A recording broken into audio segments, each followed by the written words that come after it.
Welcome, everyone, to the Aging and Spirituality podcast. I'm Kathy Lee Taylor. And I'm Chris Jensen. And this is where we're really talking about how to realize the potential inside of yourself that hasn't been tapped into today. And we are going to discuss something really interesting. It is a subject that actually, it gets me excited. You might feel excited. You might give you shivers for unknown reasons. Because I'm kind of a self-proclaimed nerd. It's a subject that it gets my juices going, and it's all about artificial intelligence. So that's what we're going to be talking about today. Don't run away. I'm going to show you how it applies to your life. I'm going to show it how it applies to your spiritual practice, which is very, very interesting stuff. So here we go. It doesn't sound like a subject, maybe, but look, there's more boomers on the planet than anybody. And there's a lot of stuff in here that we can take advantage of at this point in our lives that can really help us, depending on where we are emotionally, financially, the whole deal. So here's the thing. Let's just talk a little bit about what artificial intelligence is in case you've never heard it, in case you've heard it and it scares you. It's not about those, big Megatron robots that you see your kids watching the TV shows where it's going to be, they're going to take over the world and take us over. That's not what we're talking about. We're really talking about coding, but in a way that it makes computers super smart. It makes them tackle complex problems and make actual decisions on their own, like they have their own intelligence. So here's the thing that you can do with that. It's really like having, I like to say, it's like having a friend who's really freaking smart. And so you can ask them questions and you can teach them about who you are. And they get to know your habits and your traits and your characteristics and your experience on all of those things. And then it becomes something that they can start asking you questions and they can suggest things that might be helpful for you at the next stage in your life. They can even finish your own sentences if that's what you really, really want. So artificial intelligence started, the whole idea began back in 1956, actually at Dartmouth College. There was a number of gentlemen involved, and the name that you hear most of the time is Alan Turing, and what they really wanted to create was an intelligent machine that was capable of performing tasks like a typical human intelligence that requires human intelligence. That's where the term came from. So what it does is it makes computers mimic the human mind, the human thinking, the human behavior. Does that make it a little clearer of what were you familiar with artificial intelligence? Did you have like questions about what is the potential and the possibility here? I'm familiar with it. Yeah, because I worked in tech for a long time. So, Okay. Okay, so.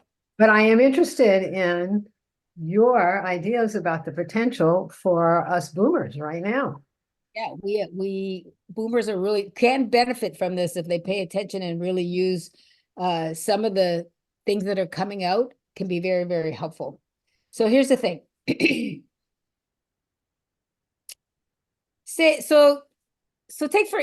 a personal example. AI can do things like understand your preferences. What music do you like? What are your favorite TV shows that you watch? What's the best route that I take to the supermarket? What are my allergies? Like it takes in all of this data. And then what it can do is it can suggest TV shows that you want to watch next. That would be kind of cool. It could suggest when you get in the car, this is how you should drive to the doctor's today. It would know ahead of time if you were going to have an accident down the road. So tell you to detour before you even got to the doctor's office. So you're starting to see how it could really like make your day efficient, make all the things, your tasks that you have to do really efficient. Never forget taking your pills on time anymore, whatever it is that you have to do that you routinely forget. AI can remind you. So AI does not have emotions. That's important to understand. We're not creating people like we would be like duplicating animals or something like that. We're not duplicating. We are creating an artificial kind of intelligence that has access to a lot of data and can actually process that data and think for us. And what ends up happening if you really use this to your advantage is that you end up with more personal time, less chores, less tasks that you got to take care of. You spend it how you want. You're more free. Yeah. Yeah. So and it can help you with things like your communications with your loved ones, your family. There's voice assistance, there's video assistance, there's location tracking. So if you're still a parent and your teenagers are somewhere, you need to know where they are. AI can let you know all of those things. It can remind you of events. It can recognize your emotions. And if you need help, get help.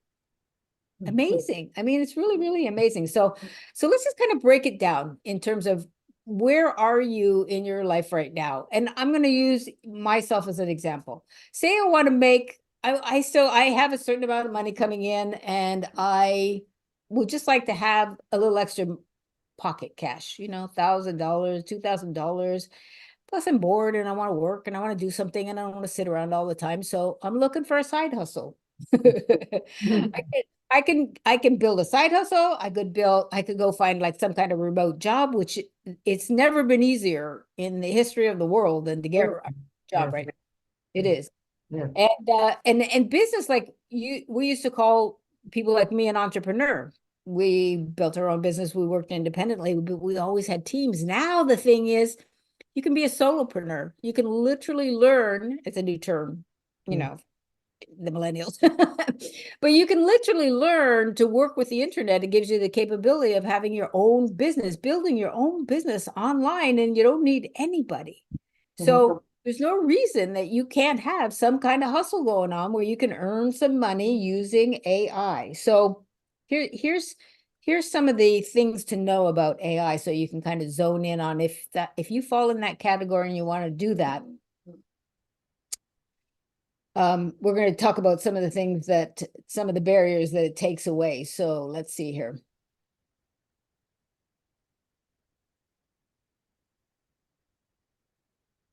Well, I'll tell you while you're doing that, an interesting thing. There's a group up in the Bay Area. This was about maybe 5 years ago. What they were doing with AI was supermarkets waste a lot of food. Yes. There are a lot of people who need food. So they were using AI to put those things together, to pick up the food from all of these markets and get it to the people who need it. See how powerful that is? Incredibly powerful. It's a great project. Yeah. That's an amazing project, Yeah, if you're looking not just maybe you don't want to work money for yourself, but you want to do something good for community, and do a service. There's a great idea right there. Okay, so I'm trying to look at the opportunities for remote work at the moment. So hang on for just a minute here.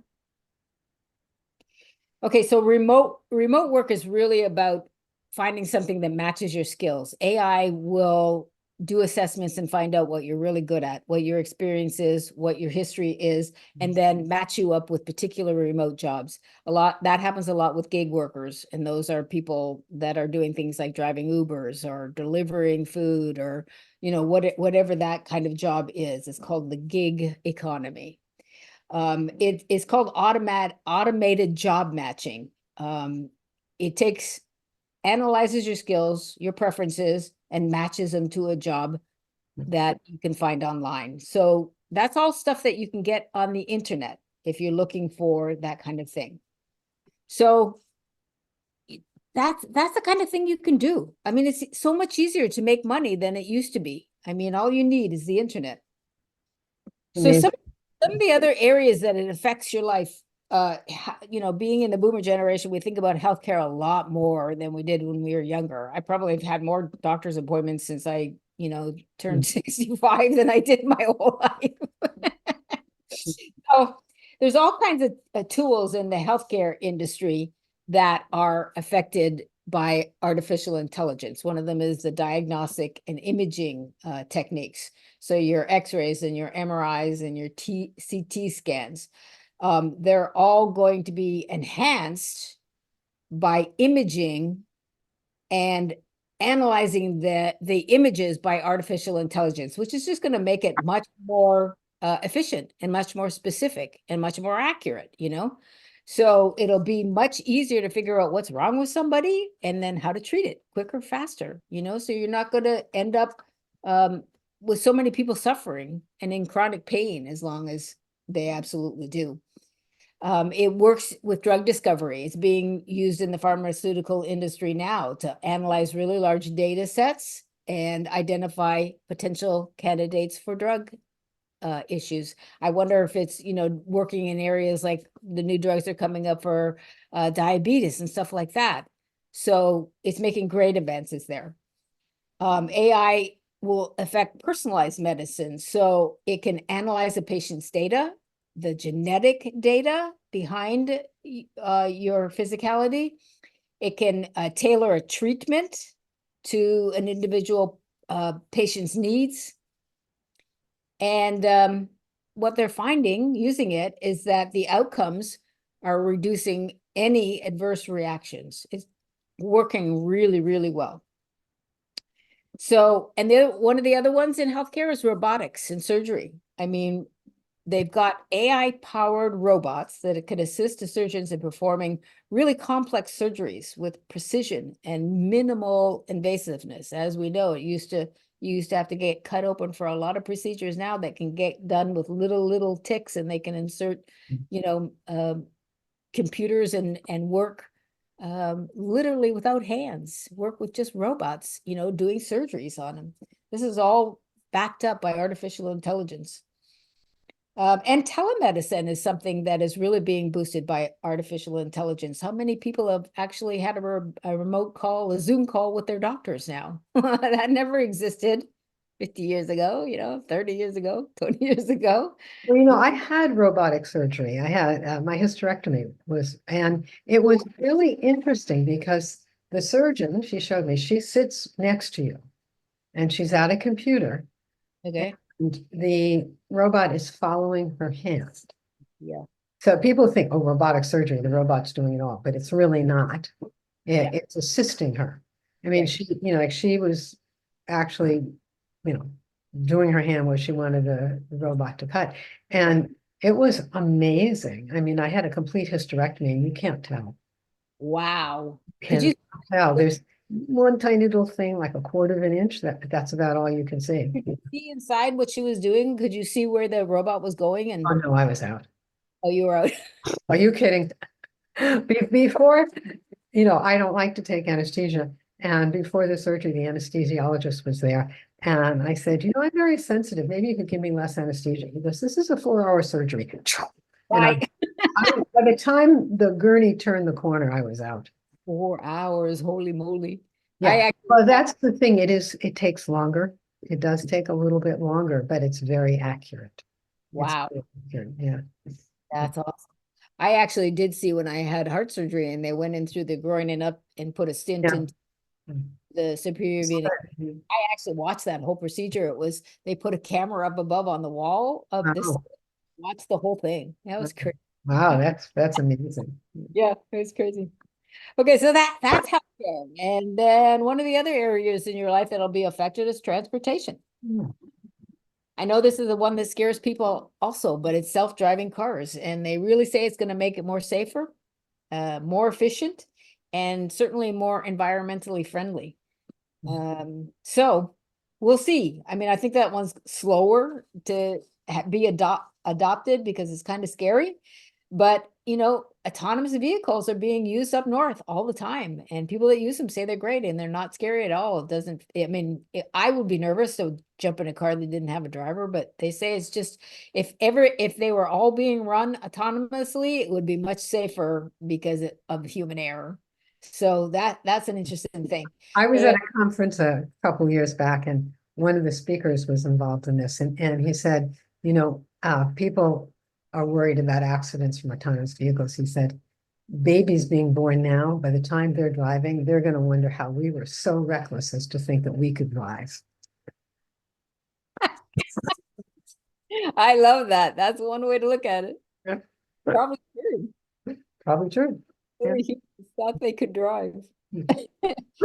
So, okay, so but you know, there's a lot of other factors in there because it's gonna automate traffic management. So if you've got cars that are being managed by AI, then there's going to be a lot less accidents. Again, you're not going to have the human intervention. You're not going to have the, human mistakes that are being made.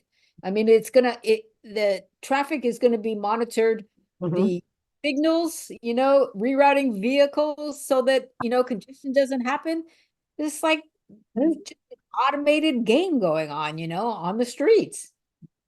So, okay. So maybe it will be safer. We'll see how it goes. It should certainly be more energy efficient, that's for sure. And there was one interesting part that I read about it that really got my attention, and that was it's called Developing Smart Urban Mobility Solutions. AI can contribute to creating more efficient, sustainable urban transportation systems for ride sharing to on-demand transportations. In other words, we don't all have to own stinking cars anymore. We can get around, our communities Well, in ride shares. That really appeals to me. I don't, the older I get, the less I like to drive, but I never really liked it before. So that's how that goes. Okay, so that's transportation. So some of the other little things, just to kind of tick them off, so in case you've never heard of them or thought about them before, one of them is in your finances, is called digital financial assistance. They're tools that help you manage your online finances, provide insights into your budgeting and tracking of income and expenses. It sounds like you could do that on your own, but it's much more efficient. It's, a bigger deal than like a Quicken app or something like that. It'll detect fraudulent transactions. One of the biggest targets for scams are old people online getting their money ripped off from people. So it's going to automate a lot of those financial data management tasks. Education.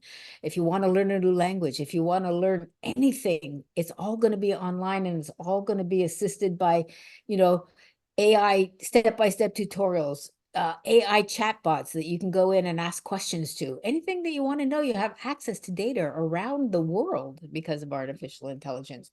Education is going to be a completely different thing. It is now. It is now. It's going to continue to grow in that direction. And one of the other things that I found really interesting for communities is their support programs. So they're AI-powered forums or communities that can connect baby boomers with others that are trying to learn about the online world, and they share support, share information, share data, share teaching each other how to use it. Because a lot of people in the boomer generation, if they didn't get into computers when they first hit in the mid-90s, they missed it, and it scares them. And this is a way to get into a community of people that, are just like you. You're just beginning it and learning it, and you can learn online together. it's an awesome. And yeah, Yeah. it's really amazing. I mean, and a lot of people, it's one of the things that I love most about AI is how it's helping with writing. And I know there's a lot of people, they get to this stage and they want to write a memoir. They want to leave their story for their family, or they just want to write. You hear all these stories of people that get in their 60s and 70s and they write their first book. And for content generation, for graphic design, for Mhm. writing blogs, social media, anything like that, AI generation is awesome. I use that on a daily basis. It's really a world that you can jump down that rabbit hole, never come out. Hmm. It really helps with writing. It's really, really, really awesome. If you feel like you're not a great writer, it's okay. Write a draft and have AI look at it and clean it up for you. It's awesome. It really is. Okay, But so here now really, the nitty gritty, and I know I'm taking a little time here, but this is the important part. This is how AI will help you in your spiritual practices. And Chris and I were kind of talking about it before. This might be something that we want to look into to actually offer people. So let's see. How about this idea? Getting guided meditations that are tailored to your brain waves, your heart rate, and they help you go deeper. hmm, very That interesting idea. Very that's interesting. They can use biofeedback literally to tell you where the person is. If you have a person that's maybe experiencing, maybe the person's ADHD. And they're having a real hard time shutting the mind down. They're literally saying that you can use artificial intelligence to create a guided meditation, a breathing practice, something that can help them calm that down so they can get into a meditative state. That's exciting. That's really exciting. Let's see. So I put down here personal gurus. You can create mantras for yourself that can help you go farther depending on your goals. Are you focusing on concentration?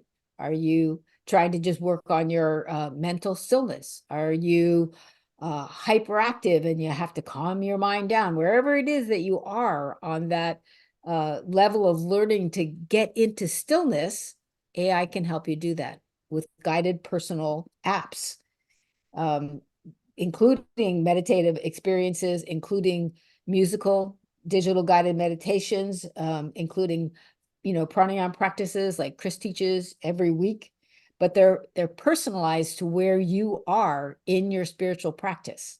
So it's kind of like having a mini guru in your pocket. Kind of really interesting. That's a Right? good idea. It Yeah. is. It is.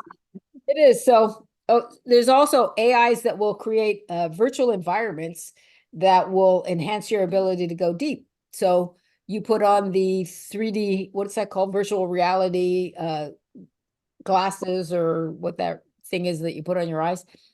And you're right in the environment. You're like in a Zen monastery, and you can hear just nothing but chanting, which is takes it a whole different level than it's like listening to a YouTube. You're like right in it. You're like sitting in the monastery with the monk doing a particular, Mhm. you know, chanting a particular mantra, singing a particular chant. You're like right there. That one really gets me excited. Okay, so you can also use AI in your spiritual practice to track your progress. So when you're trying new practices, it can track and see where you're getting stuck. Mhm. Like energetically, all of a sudden you're not still, you're not going anywhere. That would take a guided, like a guru, a really experienced meditation teacher to be standing there watching you. They could probably tell you what's going on with you as you're trying to get into the practice, but AI can sense that stuff and feed it back to the teacher, and then the teacher can know how to get past that particular obstacle, which is, Interesting. yeah, Very interesting, right? really awesome. Yeah. um Oh, and like the community we were talking about for writing, you can do that also, for meditation. Have people in a meditation group.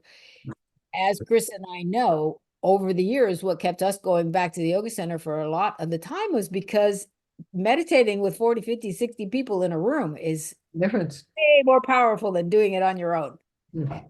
You can get into a or a real community online where you're meditating with people like that. It really can enhance your spiritual practice. Plus, you're connecting with people that are like-minded. You can talk about your spiritual practice. You ask the questions and sometimes get, helpful answers about what it is that you're going through. So that kind of community is very, very valuable. Let's see. One of the other ideas, and I'm almost done here, personalized mindfulness practices, plans based on your history and your goals. They can show you, and as we understand, mindfulness is a beginning step in meditation. And a lot of people can spend time there just learning how to get their mind still and get present so they can sit their butts in a chair and then learn to really transcend mind and emotion and get connected to spirit. So that's also an area in the mindfulness world where it can be completely personalized to the individual. We were talking to those two ladies the last couple of days that were teaching mindfulness. This could be, very helpful to those kinds of people that are supporting that mindfulness effort. Okay, so okay, I think I better stop.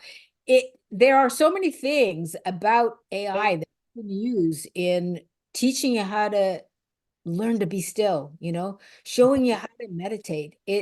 It's really, really powerful. It can take you deeper into your meditative practices. So look for that in the future. Maybe we're going to be talking about that a little bit more. Yeah, sounds good to me. Yeah, absolutely. Okay, hope you enjoyed the whole story about AI. Hope you take advantage of it. It's good. It's amazing stuff, and it can really enhance But your it's, life. hey, you might as well take advantage of it, right? Might as well, even if the robots are coming to get you. Thanks. You'll be having fun and making money. Thank you for coming. Okay.